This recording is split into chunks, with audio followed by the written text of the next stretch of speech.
KPCC ಅಧ್ಯಕ್ಷರ ಬದಲಾವಣೆಯ ವಿಚಾರಕ್ಕೆ ಸಂಬಂಧಪಟ್ಟಂತೆ ಕಲಬುರಗಿಯಲ್ಲಿ ಎಐಸಿಸಿ ಅಧ್ಯಕ್ಷರು ಮಹತ್ವದ ಹೇಳಿಕೆ ಕೊಟ್ಟಿದ್ದಾರೆ.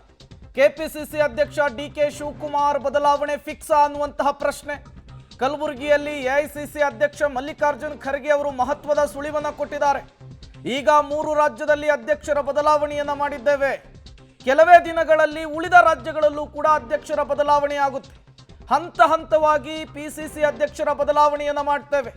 ಕಲಬುರಗಿಯಲ್ಲಿ ಎಐಸಿಸಿ ಅಧ್ಯಕ್ಷ ಮಲ್ಲಿಕಾರ್ಜುನ್ ಖರ್ಗೆ ಅವರು ಕೆಪಿಸಿಸಿ ಅಧ್ಯಕ್ಷರ ಬದಲಾವಣೆಯ ವಿಚಾರಕ್ಕೆ ಸಂಬಂಧಪಟ್ಟಂತೆ ಮಹತ್ವದ ಹಿಂಟನ್ನು ಕೊಟ್ಟಿದ್ದಾರೆ. ಹಾಗಾದ್ರೆ ಸದ್ಯದಲ್ಲಿಯೇ ಕೆಪಿಸಿಸಿ ಅಧ್ಯಕ್ಷರ ಬದಲಾವಣೆ ಆಗೇ ಬಿಡುತ್ತಾ ಅನ್ನುವಂತಹ ಪ್ರಶ್ನೆ ಮುನ್ನೆಲೆಗೆ ಬಂದಿದೆ.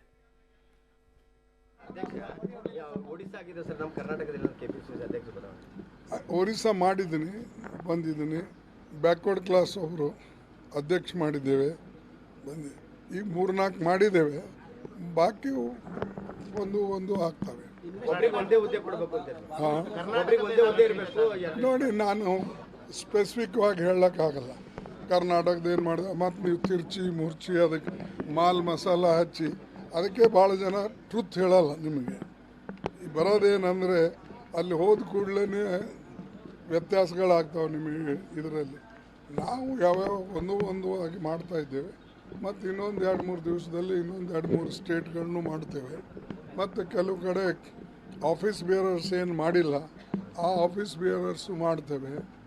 ಮತ್ತು ಬೇರೆ ಬೇರೆ ಸೆಲ್ಲು ಡಿಪಾರ್ಟ್ಮೆಂಟು ಯಾವ್ಯಾವ ಮಾಡಬೇಕು ಅದನ್ನು ಒಂದು 5-6-8 ದಿವಸನಾಗ ಮಾಡಿ ಮುಗಿಸ್ತೇವೆ. ಮತ್ತಷ್ಟು ಡೀಟೇಲ್ಸ್ ಅನ್ನು ಕೊಡ್ತಾರೆ ಪ್ರವೀಣ್ ರೆಡ್ಡಿ, ನೇರ ಸಂಪರ್ಕದಲ್ಲಿ ಜಾಯಿನ್ ಆಗಿದ್ದಾರೆ. ಪ್ರವೀಣ್ ರೆಡ್ಡಿ, ಕೆಪಿಸಿಸಿ ಅಧ್ಯಕ್ಷರ ಬದಲಾವಣೆಯ ವಿಚಾರ ಇವತ್ತು ನಿನ್ನೆದಲ್ಲ.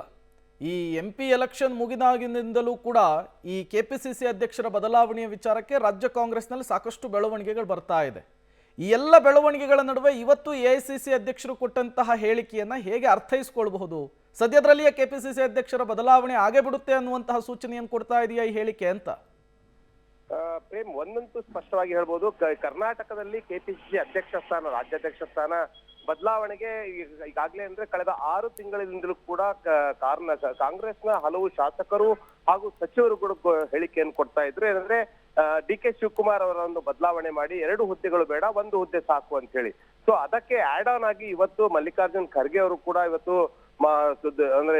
ಮಾಧ್ಯಮಗಳಿಗೆ ಹೇಳಿಕೆಯನ್ನು ಕೊಟ್ಟಿದ್ದು. ಪ್ರಮುಖವಾಗಿ ಈಗಾಗಲೇ ಹಂತ ಹಂತವಾಗಿ ನಾವು ಬೇರೆ ಬೇರೆ ರಾಜ್ಯಾಧ್ಯಕ್ಷರ ಒಂದು ಸ್ಥಾನವನ್ನು ಈಗಾಗಲೇ ಬದಲಾವಣೆ ಮಾಡಿದ್ದೇವೆ. ಈಗಾಗಲೇ 2 ರಾಜ್ಯದ ಒಂದು ಅಧ್ಯಕ್ಷ ಸ್ಥಾನವನ್ನು ಈಗಾಗಲೇ ಬದಲಾವಣೆ ಮಾಡಿದ್ದು, ಹಂತ ಹಂತವಾಗಿ ಕರ್ನಾಟಕವು ಒಳಗೊಂಡಂತೆ ಬೇರೆ ರಾಜ್ಯದ ಒಂದು ಅಧ್ಯಕ್ಷರ ಬದಲಾವಣೆ ಕೂಡ ಆಗುತ್ತೆ. ಆದ್ರೆ ಸ್ಪೆಸಿಫಿಕ್ ಆಗಿ ಈ ಒಂದು ರಾಜ್ಯದ ಅಧ್ಯಕ್ಷ ಸ್ಥಾನ ಈಗಲೇ ನಾವು ಬದಲಾವಣೆ ಮಾಡ್ತೀವಿ ಅಂತ ಹೇಳೋದು ಅಷ್ಟು ಸಮಂಜಸವಲ್ಲ. ಈಗಾಗಲೇ 2 ದಿನಗಳ ನಂತರ ಏನಂದ್ರೆ ಮತ್ತೊಂದು ಸಭೆಯನ್ನು ಕೂಡ ಸೇರ್ತೀವಿ. ಸಭೆಯ ನಂತರ ಯಾವ ರಾಜ್ಯದ ಒಂದು ಅಧ್ಯಕ್ಷರ ಬದಲಾವಣೆ ಆಗ್ಬೇಕು ಎಂಬುದರ ಬಗ್ಗೆ ಕೂಡ ಡಿಸೈಡ್ ಮಾಡ್ತೀವಿ ಅಂತ ಹೇಳಿ ಪರೋಕ್ಷವಾಗಿ ಎಲ್ಲೋ ಒಂದ್ ಕಡೆ ಕರ್ನಾಟಕದ ಒಂದು ಕೆಪಿಸಿಸಿ ಅಧ್ಯಕ್ಷ DK ಶಿವಕುಮಾರ್ ಅವರನ್ನು ಬದಲಾವಣೆ ಮಾಡ್ತಾರಾ ಎಂಬ ಪ್ರಶ್ನೆಗೆ ಇವತ್ತು ಖರ್ಗೆ ಅವರು ಈ ರೀತಿಯಾಗಿ ಉತ್ತರವನ್ನು ಕೊಟ್ಟಿದ್ರು. ಅದೇ ರೀತಿಯಾಗಿ ಏನಂದ್ರೆ G ಪರಮೇಶ್ವರ್ ಹೋಮ್ ಮಿನಿಸ್ಟರ್ ಆಗಿರ್ಬೋದು, ಅದೇ ರೀತಿಯಾಗಿ ಸತೀಶ್ ಜಾರಕಿಹೊಳಿ ಅವರ ಭೇಟಿಗೂ ಕೂಡ ಯಾವುದೇ ಒಂದು ರಾಜಕೀಯ ಬಣ್ಣ ಕಲ್ಪಿಸಬೇಕಾಗಿಲ್ಲ.